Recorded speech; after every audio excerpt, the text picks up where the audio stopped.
Selamat sore Fortune People, apa kabarnya? Ready for the last session? Siap? Oke, terima kasih udah dijawab. Oke, ini diskusi ke-7 ya, masih dalam rangkaian Prestigious Fortune Indonesia Summit 2026. Perkenankan saya Ayu Utami yang akan membantu diskusi ini yang mengangkat tema 40 Under 40 Pioneering the Next. Oke. Seringkali kita mendengar adagium klasik ini, life begins at 40. Mungkin ada yang pernah dengar? Ada? Jujur? Oke. Nah, ini sebuah generalisasi yang menempatkan usia 40 sebagai gerbang kematangan katanya. Namun daftar Fortune Indonesia 40 Under 40 mendobrak stereotip tersebut. Kami di sini ingin membuktikan fakta baru bagi para visioner bahwa life begins long before 40. Daftar 40 Under 40 bukan sekedar deretan nama.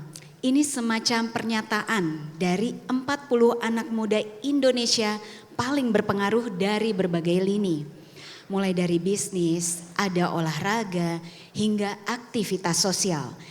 Mereka adalah individu yang tidak hanya mencetak prestasi signifikan, tetapi juga mampu memberikan dampak nyata bagi para stakeholder dan ekosistem di sekeliling mereka.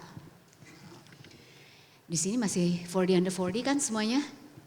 Ya, alhamdulillah. Oke, panelis pertama kita ini adalah perancang modernisasi kesehatan. Narasumber pertama kita membawa perspektif unik. Ada perpaduan antara presisi medis dan ketajaman bisnis. Lahir di lingkungan keluarga pengusaha, ia justru memilih jalur pengabdian sebagai dokter. Namun insting kewirausahaannya tidak padam. Ia menggabungkan kedua dunia tersebut dengan merintis Mandaya Hospital Group dan kini menjadi presiden direkturnya. Beliau ini lulusan The University of Manchester, memiliki visi yang jelas dan penting bagi kedaulatan kesehatan kita. Ia membangun sistem kesehatan mumpuni agar masyarakat tidak perlu lagi mencari kesembuhan ke luar negeri. Ia sedang memulihkan kepercayaan publik terhadap kualitas layanan domestik melalui Mandaya Royal Hospital Puri dan Mandaya Hospital Karawang.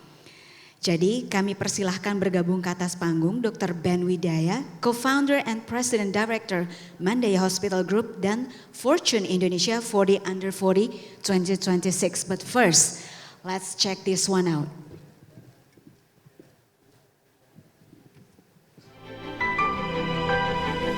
In Mandaya is about how we can actually provide our patient and their family members the best experience that they can have at our hospital, even during their most difficult times.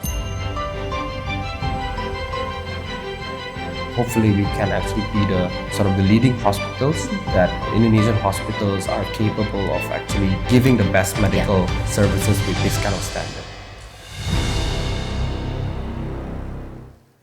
All right, Dr. Ben, please. Welcome. Tepuk tangannya mana teman-teman? Ya, Fortune People. Looking good, Dr. Ben. Segar banget.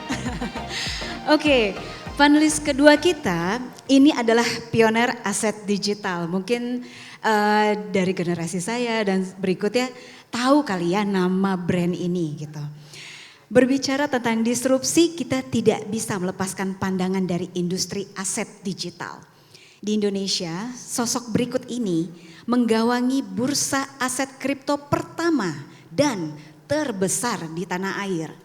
Kini platform tersebut sudah memiliki anggota terdaftar lebih dari 8 juta dan 400 plus koin. Alumni Binus University dan Stanford University Graduate School of Business ini tidak hanya menyediakan tempat transaksi Bitcoin atau Ethereum, tapi membangun ekosistem yang legal dan patuh di bawah pengawasan Bapepti. Dia pun mengedepankan aspek keamanan dan literasi melalui Indodax Academy demi pendewasaan pasar kripto domestik itu. So, kita sambut narasumber kita, William Sutanto, CEO and co-founder Indodax dan Fortune Indonesia 40 Under 40 2026. Silahkan William, tepuk tangannya.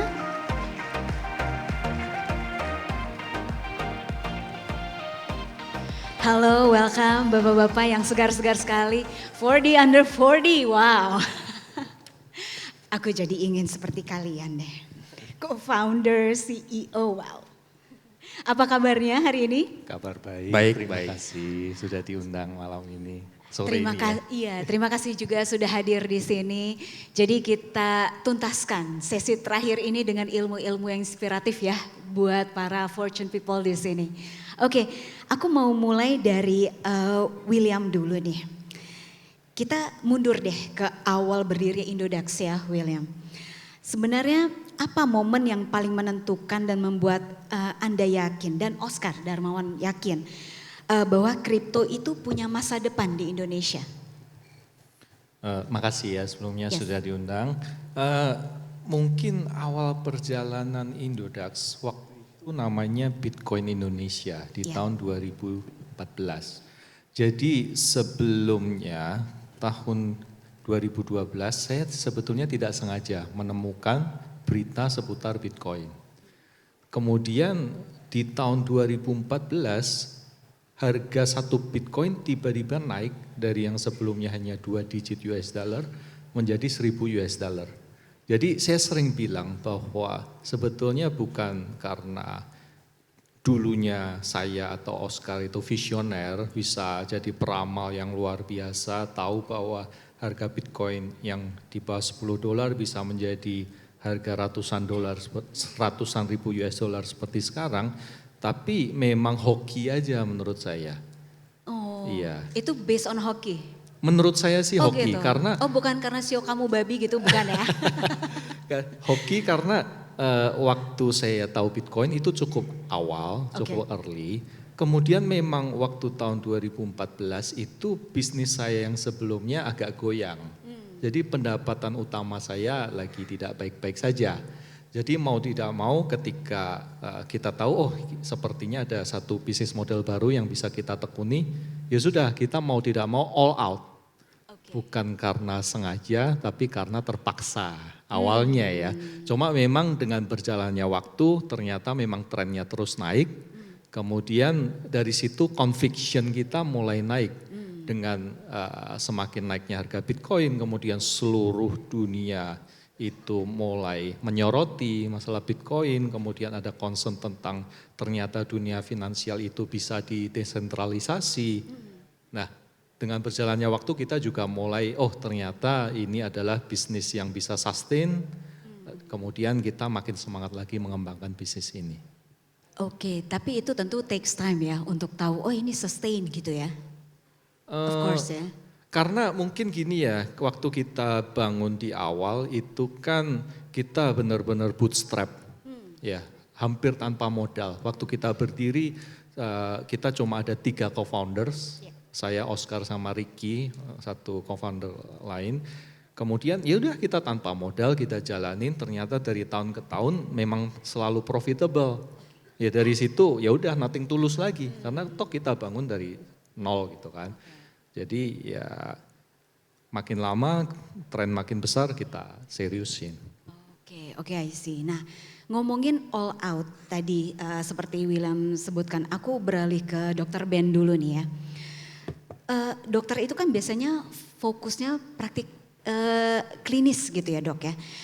Tapi sebenarnya ada momenkah atau ada kegelisahan nggak dari kamu yang membuat justru memutuskan mendirikan rumah sakit sendiri gitu. All out juga lagi. Monggo. Itu sebenarnya menarik sekali ya, karena kalau saya pikir-pikir mulainya di mana tuh sebenarnya mulai ketika saya masih di SMP, nggak salah SMP 3 pas itu ya. Jadi suatu hari saya ditelepon sama tante saya dibilang bahwa ayah saya tuh lagi masuk ke IGD karena serangan jantung. Jadi it's quite personal karena benar-benar ayah saya itu di CPR kayak di film-film gitu ya. Dan sempat flatline sampai harus di shock dan sebagainya. So it's nearly I lost him during that time. Dan singkat cerita setelah itu akhirnya saya kuliah kedokteran, ya someone needs to be a doctor in the family kan kalau ada yang sudah seperti itu. Dan ketika saya kuliah kedokteran dan kerja juga di Inggris, that's when I realize bahwa oh ternyata segitu banyak gap di Indonesia terhadap healthcare quality yang kita berikan kepada pasien itu segitu banyaknya. Dan itu yang kita identifikasi mulai mungkin dari kenyamanan pasien nomor satu tentunya ya. Kayak bagaimana kita treat pasien as a family, bagaimana patient centered care. Maka dari itu di Mandaya sekarang kita ada yang namanya konsep patient and family experience gitu. Kita bukan hanya memikirkan pasien tapi keluarganya juga.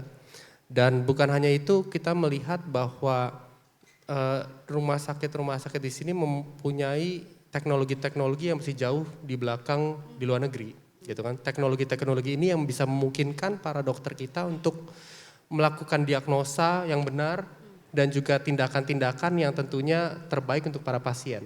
Dan itu yang kita ingin bawa di Mandaya juga. Tentunya dengan hal itu, dokter-dokter kita yang bergabung dengan Mandaya itu sebenarnya dokter Indonesia banyak yang hebat-hebat. Tetapi mereka tidak memiliki kayak rumah di mana dia bisa berkarya dengan lebih baik lagi seperti teman-temannya di luar negeri.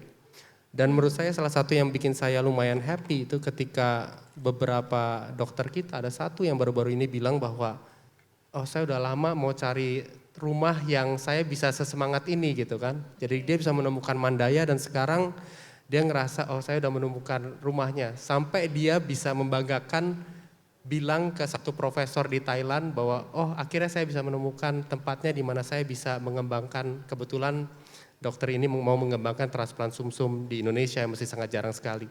Nah itu yang menurut saya gap-gap yang kita identifikasi dan saya melihat bahwa daripada saya praktek, ya mungkin itu bukan hal yang jelek gitu ya, tapi ada suatu sistem yang kita bisa benahi yang bisa memberikan dampak lebih banyak untuk masyarakat Indonesia, kira-kira gitu.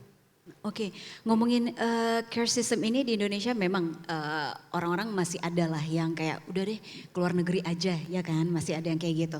Tapi kalau ngomongin dokter-dokter ini sudah menemukan rumahnya di Mandaya, sebenarnya masalah paling mendasar apa yang pengen Anda perbaiki dari layanan rumah sakit di Indonesia?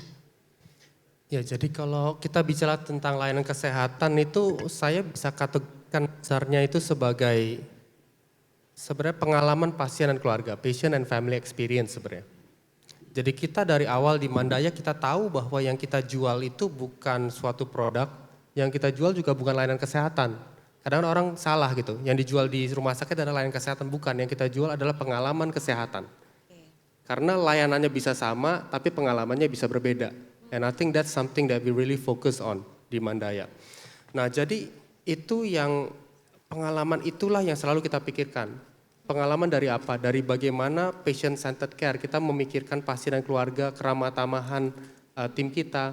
Mulai dari arsitektur juga, fasilitas, kamar dan sebagainya. Bagaimana cara pasien bisa datang tiba-tiba 50% udah kerasa sembuh lah gitu ya. Bukan malah kerasa bakal mati di sini gitu kan.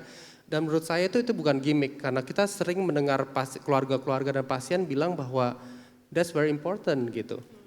Ada neneknya keluarga pasien di mana datang ke IGD sebelahnya meninggal nangis-nangis. Dia ngerasa aduh saya kayaknya langsung jantungan gitu kan, takut dia akan selanjutnya. Tapi di Mandaya IGD kita satu pasien satu ruangan. Jadi yang terjadi di sebelahnya ada yang meninggal, pasien sebelahnya tidak bisa terefek oleh hal itu. Hanya fokus kepada penyembuhan. Dan tentunya selain fasilitas pasti peralatan-peralatan medis diagnostik, tindakan-tindakan. Kita di Mandaya mungkin biarpun kita lebih muda, kita sekarang salah satu rumah sakit, mungkin satu-satunya rumah sakit swasta yang bisa mengerjakan transplant ginjal dan transplant hati. Gitu kan saat bersamaan. Kita dalam akhir tahun ini kita merencanakan kita bisa mengerjakan transplant sumsum juga. Kita lagi mempersiapkan itu. Tentunya berkolaborasi dengan rumah sakit di Singapura dan Thailand. Jadi kalau itu bisa dikerjakan, kita mungkin satu-satunya rumah sakit di seluruh Indonesia yang bisa mengerjakan 3 itu. Gitu kan, dan itu merupakan tantangan yang sangat besar. Kita mau memperbaiki semua teknologi dan tentunya mengumpulkan para dokter-dokter yang hebat gitu kan di Mandaya untuk bisa memberikan pelayanan yang terbaik. Wow, that's very impressive. Tepuk tangannya dulu sedikit nih biar melek. That's very impressive. Berarti basically adalah memberikan kemudahan ya buat pasien, tapi terutama fokusnya adalah family first gitu ya. Nah, kalau ngomongin kemudahan, aku beralih dulu nih ke teknologi karena sebagai pengguna Indodax, baru tahu kan? Aku ngerasa pada saat itu mungkin around 2019, 2020 waktu itu ya. Oh, pas dikasih tahu, oh beli Bitcoin emang di mana? Di Indodax gitu. Oh ternyata ininya gampang ya gitu, mengoperasikannya gampang. Padahal aku tuh termasuk orang yang gaptek gitu ya William ya. Tapi ternyata oh ngerti juga nih buka-buka Indodax. But of course ketika Indodax lahir tuh kan pemahaman publik tentang kripto masih sangat terbatas ya Will. Sebenarnya tantangan apa yang paling berat di fase awal? Apakah membangun teknologinya? Kepercayaan penggunanya kayak tadi kan, kalau dari rumah sakit kan building trust itu tidak mudah. Lalu apakah berhadapan dengan regulasi? Mana tuh yang paling berat? Iya, mungkin kalau di fase awal, terutama ketika kita membangun Bitcoin Indonesia waktu itu di tahun 2014, itu kan memang pengetahuan masyarakat tentang Bitcoin masih sangat rendah. Betul. Jangankan masyarakat, law enforcement, pemerintah juga hampir tidak tahu apa itu Bitcoin dan cryptocurrency. Dan konotasi nama Bitcoin waktu itu memang lumayan jelek lah bisa dibilang. Karena dulu sebelum Bitcoin terkenal seperti sekarang, yang terkenal itu ada sebuah marketplace di dark web namanya Silk Road.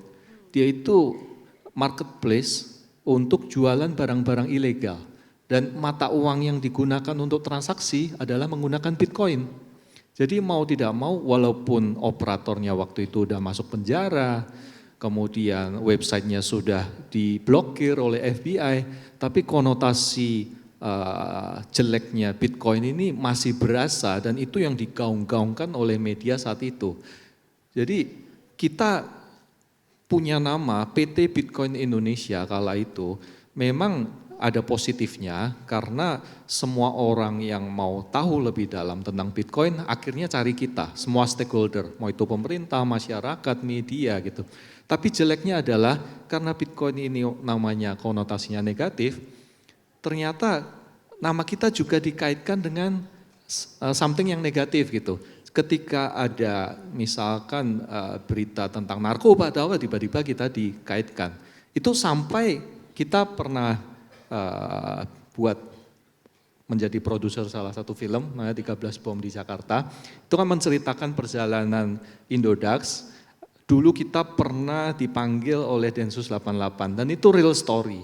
Walaupun didramatisir sekali di situ, tapi itu real story bahwa memang pernah ada teroris yang menggunakan mata uang Bitcoin untuk pemerasan. Dan kita dipanggil, awal-awal dipikir nama kita Bitcoin Indonesia, jangan-jangan kita yang issuing Bitcoin gitu. Jangan-jangan kalian terlibat, oh berarti semua transaksi ini kalian terlibat, kita mau diciduk juga sama polisi.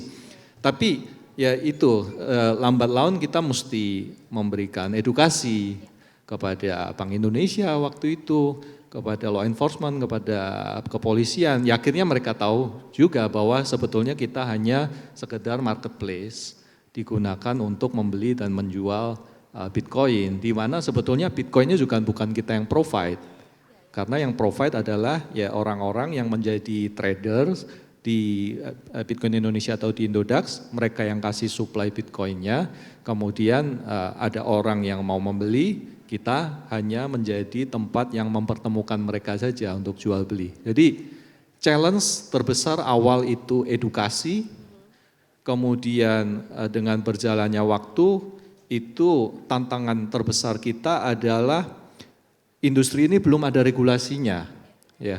Jadi kita bahkan bolak-balik ke kementerian, ke OJK, ke Bank Indonesia, karena kita takut dengan konotasi Bitcoin dan cryptocurrency yang negatif seperti itu, kita takut umur kita nggak bisa sustain, ya kan? Kalau tidak ada dasar hukum. Dan untungnya gayung bersambut. Waktu itu Kementerian Keuangan di tahun 2019 menerbitkan aturan bahwa Bitcoin dan cryptocurrency dianggap sebagai komoditas. Kemudian diregulasi oleh Bapepti dari tahun 2020 dan hingga sekarang per Januari 2025 sekarang kita dipayungi oleh OJK. Jadi kita sekarang di level yang sama dengan industri perbankan, pasar modal, asuransi, dan semua industri finansial di Indonesia. Terus moving forward, sekarang kita sudah diregulasi. Another challenge adalah ternyata regulasi ini juga banyak dinamika gitu. Ada regulasi yang kita suka, ada yang tidak suka, ada yang berbeda dengan luar negeri, ada yang merugikan industri dan segala macam. Jadi sekarang memang kita di dalam fase bahwa pemerintah ini sangat menyoroti industri kripto dan sedang membuat regulasi, mengubah-ubah regulasi, dan kita mau tidak mau harus terlibat di dalam pembuatan regulasi tersebut supaya regulasi yang keluar dari pembuat regulasi adalah support ke industri dan juga tentunya endingnya adalah menguntungkan konsumen. Yang membuat aku penasaran juga nih, itu kan pasti momen yang cukup membuat pusing ya untuk masalah gain trust itu, baik dari pemerintah juga, dari masyarakat juga. Berapa lama untuk bisa membuat Indodax itu dari startup kecil sampai bisa ke bursa kripto terbesar? Kalau sebetulnya dari awal kita terbesar dan puji Tuhan sampai sekarang masih terbesar. Iya, cuma memang challenge-nya nggak mudah lah, karena sekarang crypto exchange atau kalau secara formal disebut pedagang aset kripto yang terdaftar di OJK sudah ada 25 entitas. Ya, yang sebelumnya di tahun 2014 cuma satu kita, gitu. Jadi ya dengan berjalannya waktu itu salah satu challenge yang harus kita hadapi juga, bahwa dengan banyaknya pemain mau tidak mau kita harus berkompetisi dengan mereka. Itu challenge berikutnya ya? Itu challenge yang ya sekarang kita hadapi juga. Iya, yang sekarang dihadapi. Nah, kalau Dr. Ben sendiri, ini kan kayak tadi kan pemainnya juga semakin banyak nih. Apa yang akhirnya membedakan gitu Dr. Ben? Gitu. Yang membuat menonjol, gimana? Ya jadi at the end of the day ya tadi yang disampaikan itu kan hospital healthcare itu business of trust ya. Kita rasa kepercayaan. Kalau kita mau taruh uang di bank misalnya, kita lihat wah kalau dia ruko kayak udah mau bangkrut kan pasti kita juga takut gitu yang naruh duit di sana. Tapi kalau kita taruh nyawa, kita harus di mana itu kan lebih tinggi lagi kan sebenarnya. Gimana kita bisa membuat orang itu percaya. Dan rasa percaya terhadap apakah dokter itu bisa memberikan diagnosa yang baik, rasa percaya apakah tindakannya juga bisa bagus, rasa percaya apakah ini benar-benar value for money, menurut saya itu kan hal yang penting. Dan kita mengaca bahwa zaman dahulu mungkin sekitar 10-15 tahun yang lalu orang itu nggak ada yang berobat ke Malaysia, semua berobatnya ke Singapura. Orang Malaysia sendiri berobat ke Singapura. Tapi sekarang kan banyak sekali, mungkin lebih banyak orang Indonesia yang berobat ke Malaysia daripada Singapura ya, karena harga dan kualitasnya juga udah mulai meningkat. Saya merasa Indonesia itu agak ketinggalan, tapi now is the time, karena kita punya populasi yang segitu banyak, kita punya dokter-dokter yang hebat juga. Yang kita harapkan adalah mungkin seperti Mandaya sekarang kita bisa merubah paradigma bagaimana healthcare itu bisa diberikan di Indonesia. Yang pertama itu pasti dari segi teknologi-teknologi yang mumpuni, kita ada robotic surgery, kita ada genetic testing, tindakan-tindakan, kita ada baru beli alat lumayan mahal, kita bisa melakukan operasi untuk kanker pankreas dan liver tanpa pembedahan. Jadi kita pakai gelombang ultrasound, namanya fokus ultrasound ablasi, kita bisa. Dan mengumpulkan para dokter-dokter yang hebat yang bisa datang ke Mandaya. Tetapi tadi balik lagi seperti yang saya sampaikan bahwa at the end of the day it's about experience business. Kalau kita di operasi dengkulnya di semua tempat ya dengkulnya lurus gitu-gitu aja. Tetapi ketika kita bahas, tanya ke keluarganya atau ke pasiennya, oh apa yang dia sampaikan ke temennya bukan lutut saya lurus. Apa yang disampaikan itu, wah dokternya itu baik banget ya, oh perawatnya ini care sekali tentang ini dan sebagainya. Itu yang di Mandaya kita ingin bentuk dari awal, bagaimana caranya supaya tindakannya bisa sama, tentunya kesuksesannya itu harus yang terbaik, tetapi itu lebih dari itu, the experience business, bagaimana kita bisa memberikan pengalaman yang terbaik yang mungkin berbeda dan tidak bisa diterima di rumah sakit lain, itu yang kita fokuskan. Jadi timnya semuanya, struktur organisasi, kita punya satu tim namanya Patient Experience Team sekitar 20-25 orang yang hanya untuk bikin pasien-pasien kita happy contohnya. Kita punya play koordinator. Jadi kita hire guru-guru ex-guru TK sekitar 4-5 orang untuk setiap hari harus datang ke kamar rawat inap dan bermain sama pasien-pasien anak. Jadi mereka akan bawa hadiah-hadiah, bawa ini, is an experience thing. Jadi hal-hal ini yang menurut saya itu bisa membedakan Mandaya dibandingkan rumah sakit lain, termasuk luar negeri juga.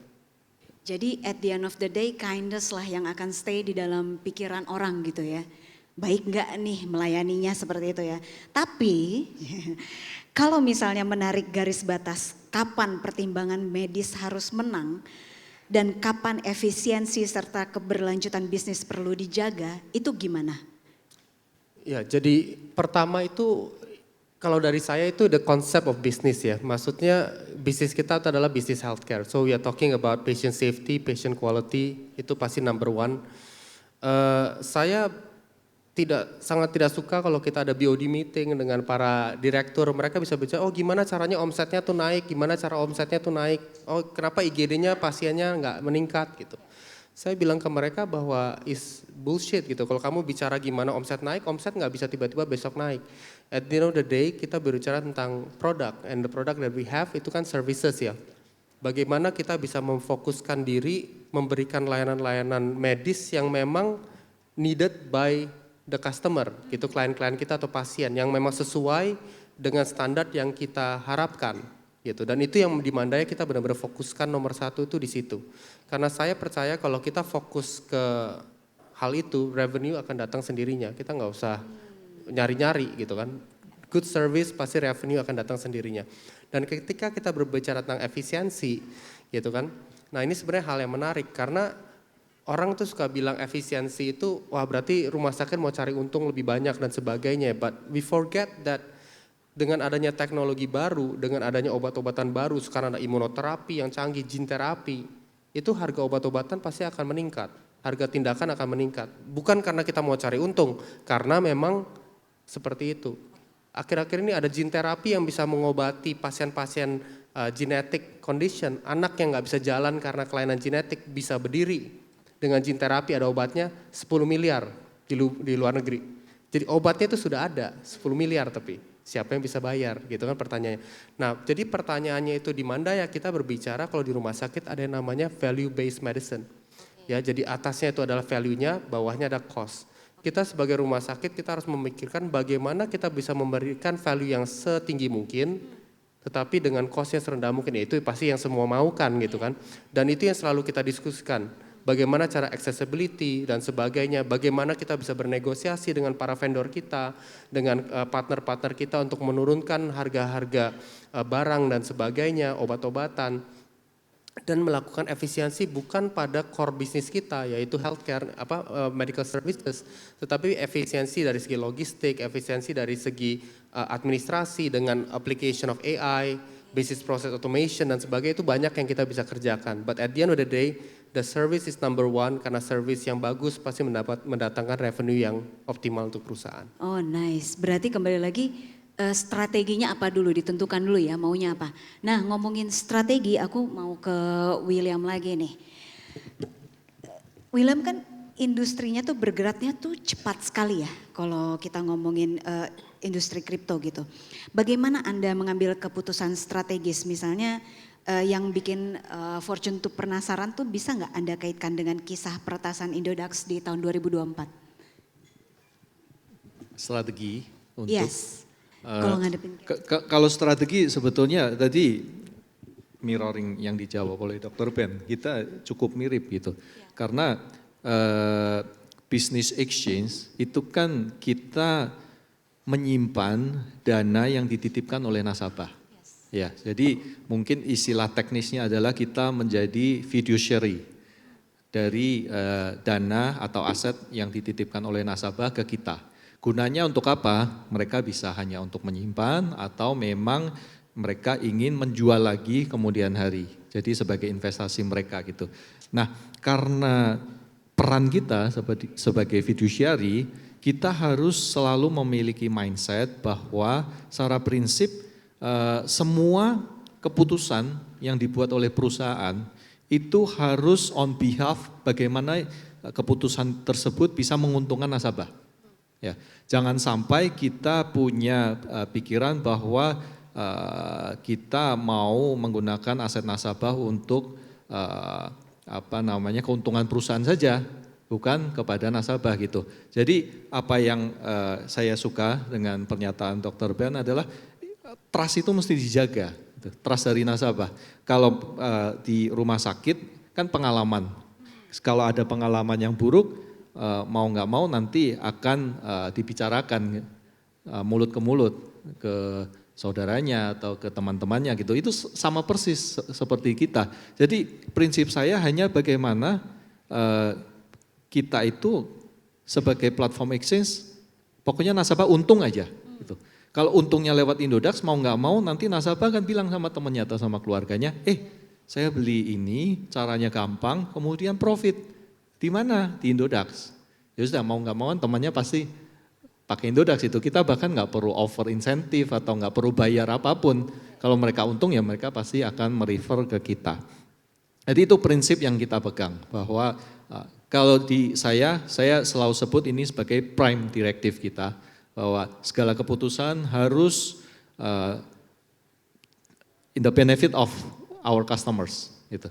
Jadi kembali ke tadi salah satu pertanyaan adalah apa hubungannya dengan insiden di 2024. Memang mungkin bagi yang belum tahu waktu itu kita pernah ada insiden peretasan di mana beberapa aset itu dicuri dan pencuriannya itu dilakukan oleh hacker dari Korea Utara. Kemudian sikap dari kita adalah karena kita mau menjaga trust setinggi mungkin dari nasabah kita, maka dari itu semua aset yang dicuri kita ganti. Walaupun itu faktanya adalah asetnya nasabah yang dicuri, tapi kita sebagai perusahaan kita memutuskan, ya udah ini mesti kita ganti pakai neraca kita, baik balance sheet kita gitu. Puji Tuhan kita punya capital yang cukup untuk ganti rugi, ya sudah kita ganti, kita move on gitu. Kemudian kita pertanggungjawabkan kepada regulator dan kepada masyarakat. Jadi itu yang kita pegang. Tidak banyak ya company yang seperti itu sebenarnya ya. Bisa menjaga trust nasabah tuh seperti itu ya, konsumen lah. Iya karena sama lah di industri finansial atau di industri kesehatan kita harus menjaga trust. Kalau enggak kita ditinggal, apalagi tadi kompetitor kita ada 25 gitu di Indonesia yang legal. Dan mungkin ada perbedaan dengan industri healthcare di mana kan physical itu menentukan juga salah satu faktor di mana orang cari rumah sakit juga ya kalau bisa yang lebih dekat, yang lebih transportasinya lebih convenience. Tapi kalau kita di digital, kalau mereka enggak trust sama kita, dalam waktu yang sangat cepat, hitungan menit, mereka bisa pindah ke platform yang lain. Dengan sangat mudah. Sekarang semua onboarding proses, KYC, semua bisa dilakukan lewat handphone. Tinggal foto KTP, scan muka, selesai. Gitu. Jadi itu yang harus kita pegang terus-menerus, jangan sampai nasabah itu kehilangan kepercayaan. Nah, aku juga pengen tahu nih William, nanti Dr. Ben juga ya, tapi William dulu deh. Kalau udah ngadepin yang seperti ini nih, ini sedikit pribadi, cara kamu mengatasi stresnya tuh gimana ya on that level gitu. Itu kan pasti hari-hari yang kayak 24 jam gak cukup nih gue buat ngurusin begini nih. Gitu. Mengatasi stres saat insiden, mungkin karena ketika hari-hari persis pasca insiden, itu kita sangat sibuk menghadapi insiden tersebut. Hampir 24 jam lah sehari. Jadi mungkin bahkan kita nggak ada waktu untuk stres sebetulnya. Kita mikirnya gimana sistem ini yang terkompromis harus segera kita temukan celahnya. Kemudian bagaimana kita berkomunikasi dengan auditor. kemudian bagaimana kita melakukan public communication, kemudian stakeholder, shareholder juga pasti tanya ini ada apa segala macam, regulator juga ikut-ikutan tanya, ya kan? APH, aparat penegak hukum juga tanya. Jadi literally nggak ada waktu. Untuk stres itu nggak ada waktu.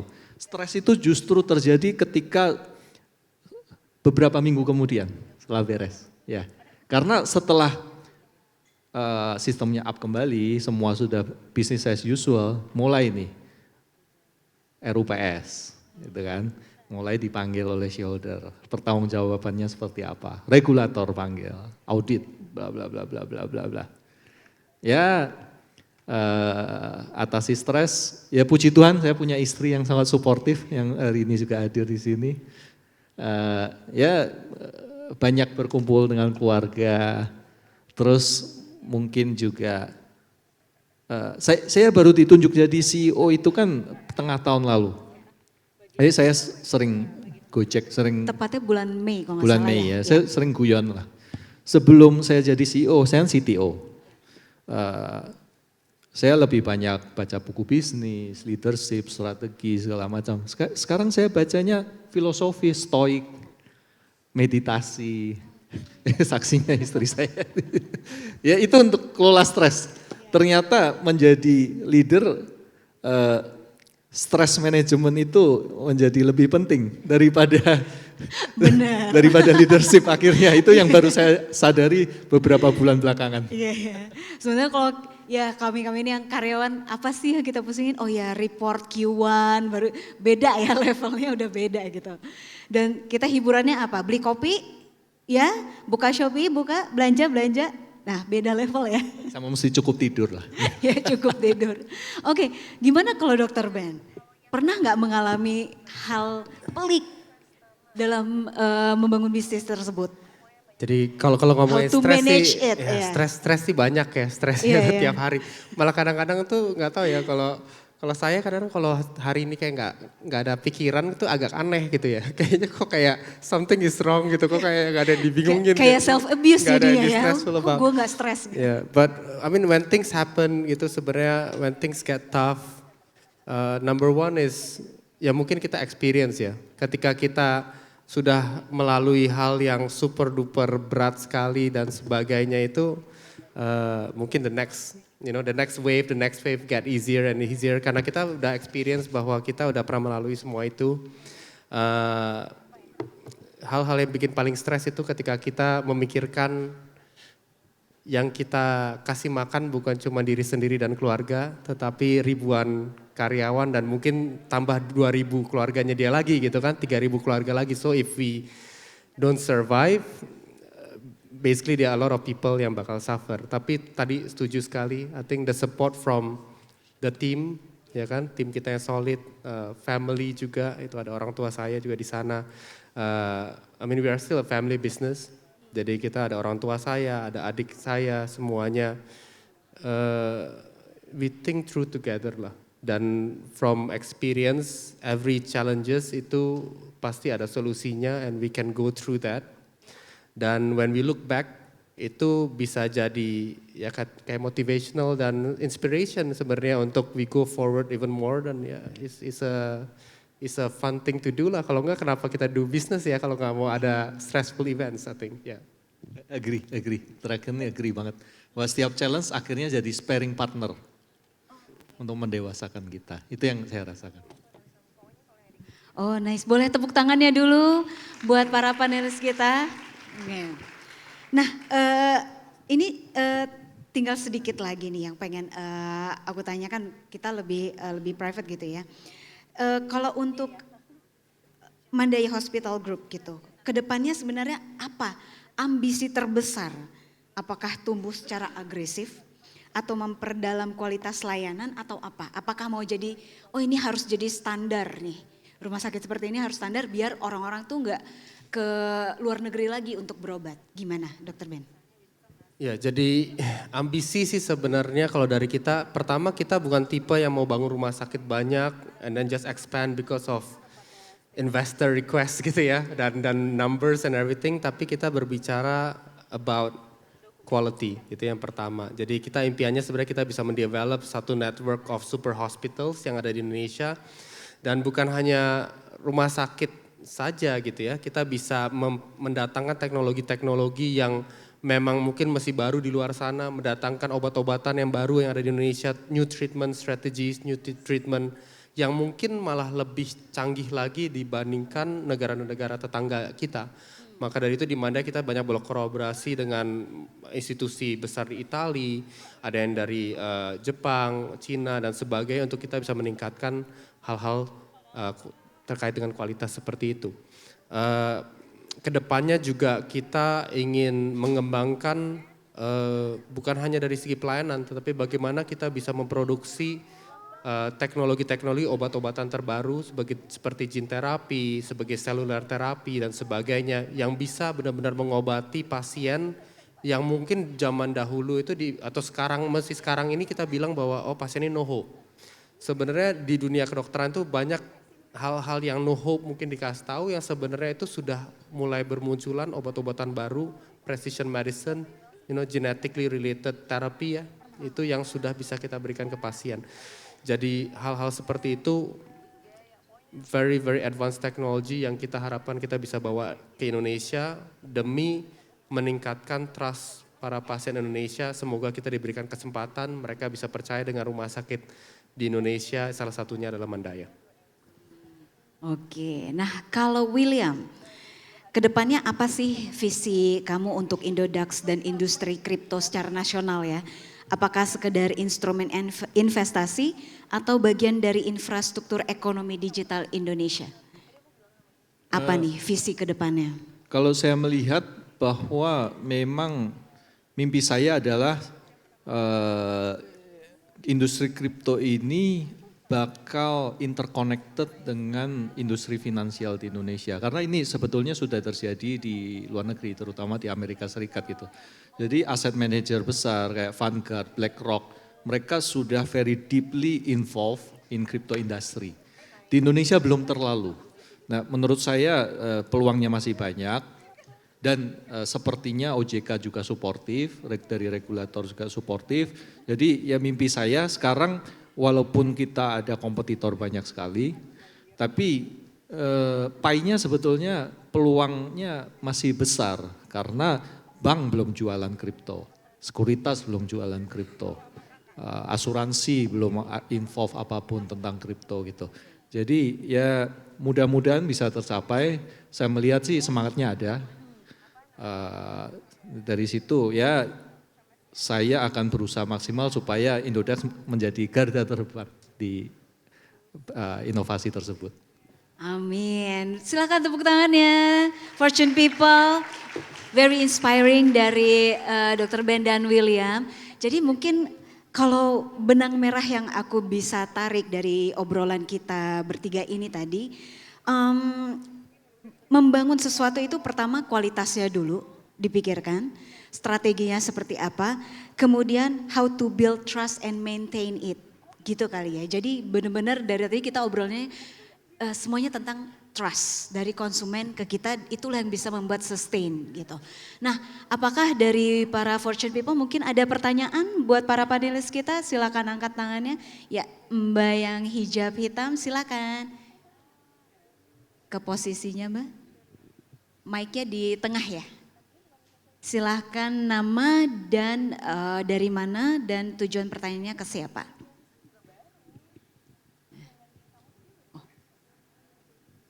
Mana?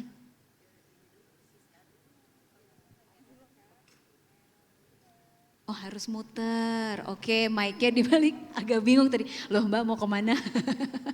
Silakan. Oke, terima kasih. Selamat sore semuanya. Perkenalkan, nama saya Nisa Dwi Aryani dari salah satu perusahaan konstruksi. Pertanyaannya untuk Dr. Ben dan Pak William. Secara konkret, apakah kalian melihat masa depan di mana aset digital seperti kripto itu bisa terintegrasi langsung dengan proteksi atau layanan kesehatan premium? Misalnya sistem membership berbasis NFT, yaitu aset digital yang bisa diperjualbelikan, atau pembayaran langsung di rumah sakit menggunakan aset digital? Seperti itu. Terima kasih. Wow, that's a very good question. Waduh, lagi mikir nih. Oke, silakan jawabannya. Mungkin mau siapa duluan nih? Oke, William dulu. Iya, di Indonesia ini ada satu aturan dari Bank Indonesia bahwa segala sistem pembayaran itu belum boleh menggunakan aset kripto sayangnya. Memang kripto itu boleh digunakan untuk investasi atau trading atau spekulasi, namun khusus untuk pembayaran sayangnya masih dilarang. Ya, jadi mungkin untuk mengarah ke sana masih agak jauh karena dari Bank Indonesia sendiri sekarang masih mempertimbangkan apakah sistem pembayaran yang berhubungan dengan kripto ini akan di-enable atau enggak di Indonesia. Tapi di luar negeri sudah bisa. Di luar negeri sudah bisa. Bitcoin dan terutama stablecoin. Stablecoin adalah cryptocurrency tapi dengan mata uang local currency, US dollar, rupiah, atau segala macam, itu sudah bisa digunakan untuk metode pembayaran. Namun di Indonesia sepertinya masih perlu waktu. Oke, masih perlu waktu lah ya. Kalau dari Dokter Ben gimana? Kalau tiba-tiba rumah sakitnya, nih ya dok, aku bayar pakai kripto, pakai bitcoin gitu, gimana?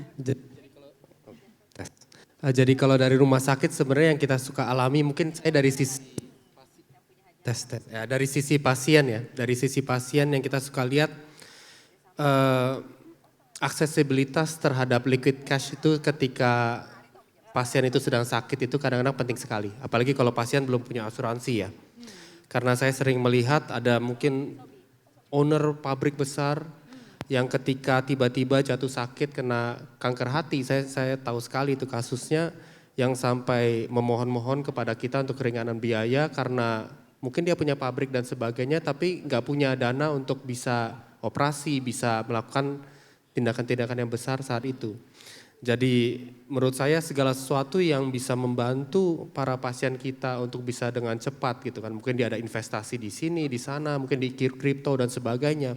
Saya juga sering bertemu dengan pihak perbankan juga. Bagaimana caranya untuk para pasien ini yang mungkin punya aset dan sebagainya tapi mereka kesulitan untuk melikuidasi aset itu hanya untuk sesi itu saja gitu dengan cepat. Karena kadang-kadang tindakannya itu kan perlu dilakukan dengan cepat. Jadi segala sesuatu yang menurut saya bisa membantu itu merupakan suatu peluang juga gitu ya untuk pihak financial juga yang juga bisa tentunya membantu para pasien kita untuk bisa berobat dengan cepat. Hopefully di masa depan, mungkin generasi alpha baru bisa ngerasain kali ya. Gimana Mbak Anissa? Sudah menjawab, thank you buat pertanyaannya. Ada lagi mungkin dari Fortune People? Silakan angkat tangannya jika ada pertanyaan lagi. Anyone? Ketawa-tawa saja, sudah ya.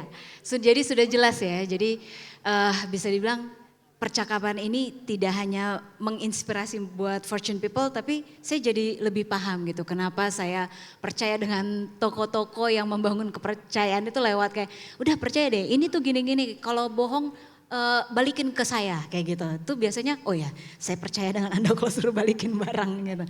Jadi so it's about trust. Dan menjaga kualitas yang ditawarkan gitu. So sebagai penutupan saya mau berterima kasih sekali lagi kepada Bapak William Sutanto buat waktunya. Dr. Ben Widaya sebagai co-founder and president director Mandai Hospital Group. Dan Bapak William Sutanto CEO and co-founder Indodax yang sudah berbagi ilmu dan pengalamannya dalam merintis usaha ini. Silakan tepuk tangannya para Fortune People. So it's amazing karena prestasi ini didapat sebelum usia 40. Jadi bisa menginspirasi para Fortune People, yes we still have time. Percayalah gitu ya. Nah sebelum kita menutup acara ini akan saya kembalikan dulu kepada MC kita Suci Patia karena ada wording ya penyerahannya. Iya, betul sekali. Ibu Ayu Utami kita berikan tepuk tangan, terima kasih banyak. Dan kepada Dr. Ben Widaya dan juga Bapak William Sutanto berkenan berdiri. Bapak kita akan ada pemberian token of appreciation yang akan langsung diberikan oleh Ibu Ayu Utami selaku senior editor popbella.com. Dan kepada Fortune People jangan kemana-mana, setelah ini kita akan memberikan penghargaan Change the World dan juga 40 Under 40. Baik, kita berfoto dulu 1, 2, 3. Dan untuk selanjutnya, baik, untuk selanjutnya kami mohon kepada Bapak William Sutanto, CEO and Co-founder Indodax. Oh. Dr. Ben Widaya, Co-founder and President Director Mandaya Hospital Group.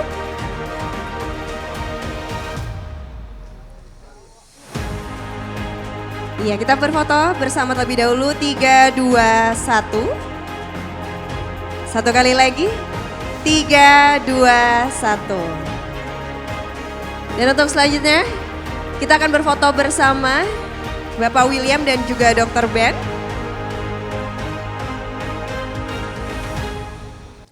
Kita berfoto bersama 3, 2, 1. Satu kali lagi. 3, 2, 1.